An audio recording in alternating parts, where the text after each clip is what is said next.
Hello बच्चों, आज मैं फिर आपके लिए एक नया वीडियो लेके आई हूँ। ध्यान से देखिए। क्लास 7th का है, अध्याय नंबर 5, ज्यामितीय आकृतियों की समझ, यानी अंडरस्टैंडिंग ऑफ ज्योमेट्रिक शेप। तो इसमें सबसे पहले हमें क्या पढ़ना है कि हमें पढ़ना है रेखाखंड के बारे में, किरण के बारे में और रेखा के बारे में। तो किरण क्या होता है, रेखा क्या होता है और रेखाखंड क्या होता है, इसके बारे में मैं आपको बताती हूँ। चलिए अब हम चलते हैं अपनी पुस्तक की तरफ और बताते हैं। अभी तक हमने सीखा है कि एक रेखाखंड 2 अंत बिंदु होते हैं। एक रेखाखंड के कितने अंत बिंदु होते हैं बच्चों? 2 अंत बिंदु है। यदि हम उनके अंत बिंदु को उसी दिशा में अपरिमित रूप से बढ़ाते हैं तो उसे हम किरण कहते हैं, और उसके बाद दोनों अंत बिंदु को अपनी अपनी दिशा में अपरिमित बढ़ाते हैं तो उसको रेखा कहते हैं। कहने का मतलब है कि रेखाखंड के 2 अंत बिंदु होते हैं। कितने अंत बिंदु? 2 अंत बिंदु होते हैं। किरण के 1 अंत बिंदु होते हैं और रेखा के कोई अंत बिंदु नहीं होते हैं। तो हम इसको चलते हैं, अब कॉपी पे बताते हैं कैसे करेंगे। रेखाखंड के बारे में देखते हैं। तो रेखाखंड में क्या बताया मैंने कि उसके 2 बिंदु होते हैं। तो लिखेंगे कि रेखाखंड में 2 बिंदु होते हैं। कितने बिंदु होते हैं? 2 अंत बिंदु होते हैं। कितने अंत बिंदु होते हैं? 2 अंत बिंदु होते हैं। मान लीजिए एक ऐसे लाइन है, इसका नाम ए और इसका नाम बी दे दिए। ये एक बिंदी, एक ये बिंदी है। इसको कैसे प्रदर्शित करेंगे? ऐसे करके, ऐसे। इसको कहेंगे रेखाखंड। ठीक है। किरण में चलते हैं। तो किरण में क्या है? एक बिंदु होता है, एक अंत बिंदु होता है। कितना होता है? एक अंत बिंदु होता है। एक अंत बिंदु होता है। ठीक है।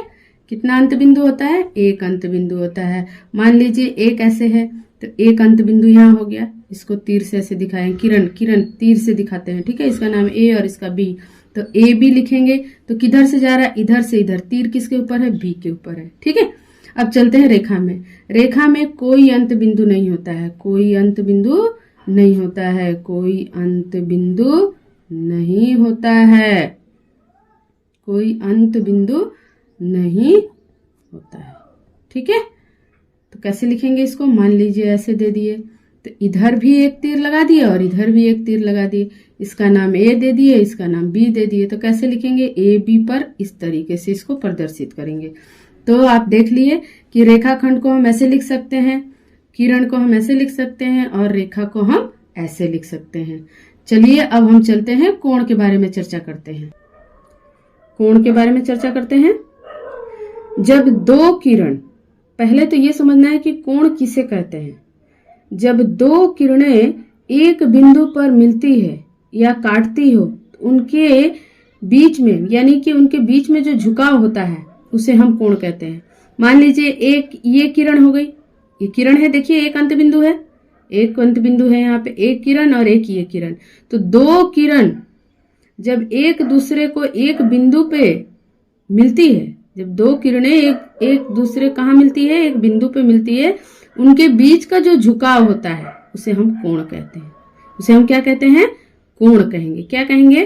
कोण कहते हैं। क्या कहते हैं? कोण।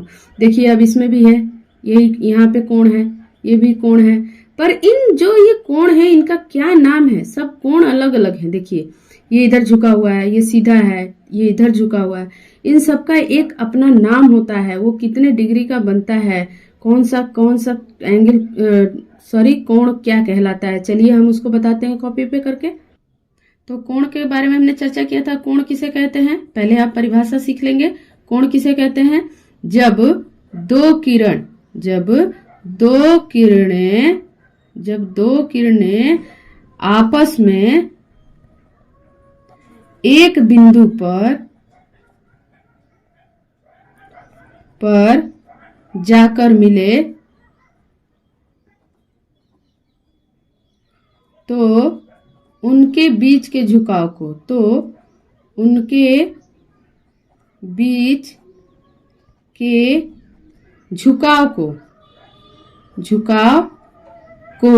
झुकाव या घुमाव भी कह सकते हैं, घुमाव को कोण कहते हैं। समझ आया बच्चों? कोण कहते हैं।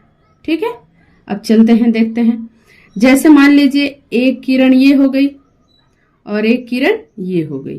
तो इसके बीच ये जो बना हुआ है इसको हम क्या कहेंगे? कोण कहते हैं। क्या कहते हैं? कोण कहते हैं। ये ऐसे हो गया, ये भी कोण है।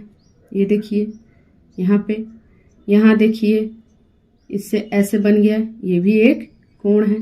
पर दो किरणों के झुकाव को, दो किरणों के बीच के झुकाव को, जैसे हम अब अपनी उंगली ले लेंगे, ऐसे हुआ, इसके बीच का ये जो बना है ये भी एक क्या है?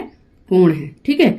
या आप मान लीजिए अपनी कॉपी है, कलम है, उनको बीच में ऐसे झुकाइएगा, मान लीजिए आप ऐसे करके ऐसे बनाते हैं, ऐसे, ये भी कोण है। अब इन सब कोणों का नाम अलग अलग है। इस कोण को क्या कहते हैं? देखिए हम आपको समझाते हैं कि हम मान लीजिए ऐसे चार, दो ऐसे और दो ऐसे।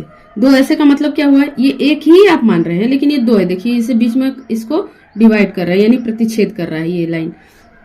तो ये जो लाइन है यहां से यहां तक ये 90 डिग्री का एंगल है। देखिए यहाँ 0 है, 0, और ये सीधा ऐसे खड़ा हो गया, इसको 90 डिग्री बोलते हैं। क्या बोलते हैं?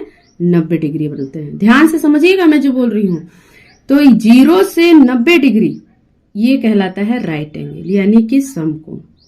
पहली बात ध्यान रख लीजिए, 0 से 90 डिग्री का जो कोण है वो कहलाता है 90 डिग्री, यानी कि समकोण। इसको कहते हैं समकोण।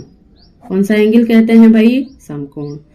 अब देखिए इसके बीच में बहुत एंगल है, इसके बीच में मान लीजिए इतना डिग्री ऐसे झुक गया, ऐसे बन गया, तो ये कहलाता है न्यून कोण। क्या कहलाता है? न्यून कोण। ये वाला जो कोण है, सिर्फ ये दिख रहा है ना, ये वाला, इसको न्यून कोण बोलते हैं। कौन सा कोण बोलेंगे? न्यून कोण। अब न्यून